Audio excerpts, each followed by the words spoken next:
অনেকদিন পর গেছিলাম গ্রামের বাড়িতে। গেছি আবার চলে আসছি, একটা কাজের জন্য গেছিলাম আর কি। তো এই যে আসার পথে চাবির রিংটা হারাইলাম। অনেক শখের একটা জিনিস ছিল, অনেক শখের একটা জিনিস। রিংটা আমার ছবি দিয়ে বানানো ছিল, মানে একটা কাঠের টুকরার উপরে অনেক ফিনিশিং দিয়ে অনেক সুন্দর করে আমার ছবিটা বানানো আর কি, চাবির রিংটার উপরে, বুঝছেন তো। ওই রাজাপুর বরিশাল মহাসড়কে বসিয়া, তো ওই রাস্তার খবর তো অনেকেই জানেন। রাজাপুরের ওই দিক থেকে একদম, মানে রাজাপুর সদরের ওই পাশ থেকে কী পরিমাণে ভাঙাচুরা। তো রাতের বেলা আসতেছিলাম, কখন যেটা পড়ছে খেয়ালও করি নাই, ছুটে পড়ে গেছে। জিনিসটা অনেক শখের ছিল, বুঝছেন। অনেক দিন যত্ন করে রাখছি, কিন্তু আজকে কপাল খারাপ, কি আর করার, কপালের নাম গোপাল।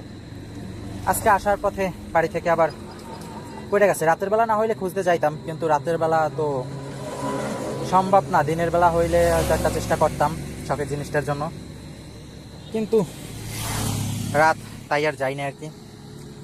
যাই হোক, ক্লিয়ার করা। আর এই জন্যই তো বলছিলাম একটা ভিডিওতে যে আমার শখের জিনিস আমার কাছে বেশি দিন থাকে না। যাই হোক, ক্লিয়ার করার। আর সবচেয়ে বেশি জিনিস হচ্ছে ওই জিনিসটা আমার হচ্ছে, মানে আমার জীবনে পাওয়া সব থেকে সুন্দর একটা উপহার আমার কাছে আর কি। এটা অনেক সুন্দর একটা উপহার আমার কাছে। যাই হোক, হারাই ফেলাইলাম আজকে জিনিসটা। একসাথে পাইছিলাম চাবির রিংটা এবং একটা ওয়ালেট, এই দুইটা জিনিস। সেটা আর আজকে আমার থাকলো না, আজকে আমার থেকে চলে গেল জিনিসটা।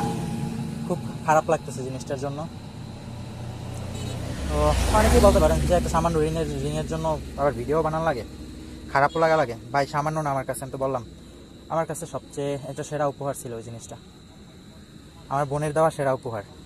আমার আপু দিছিল আমাকে, এই জিনিসটা গিফট করছিল, একটা ওয়ালেট আর একটা চাবি রিং। এই দুইটা সহ আমার আপু আমার গিফট করছিল এই জিনিসটা।